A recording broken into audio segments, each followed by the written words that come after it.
విజయవాడలో ఇండిగో విమానానికి త్రుటిలో ప్రమాదం తప్పింది. షిరిడి నుంచి గన్నవరం ఎయిర్పోర్ట్కు వచ్చింది ఇండిగో విమానం.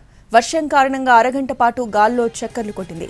అనంతరం ఎయిర్పోర్ట్లో ల్యాండ్ కావడంతో ప్రయాణికులు ఊపిరి పీల్చుకున్నారు.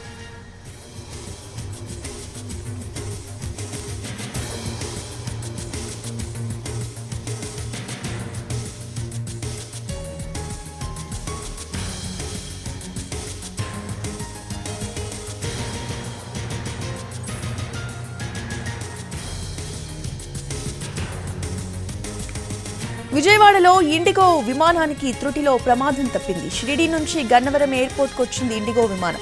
వర్షం కారణంగా అరగంట పాటు గాల్లో చక్కర్లు కొట్టింది. అనంతరం ఎయిర్పోర్ట్లో ల్యాండ్ కావడంతో ప్రయాణికులు ఊపిరి పీల్చుకున్నారు.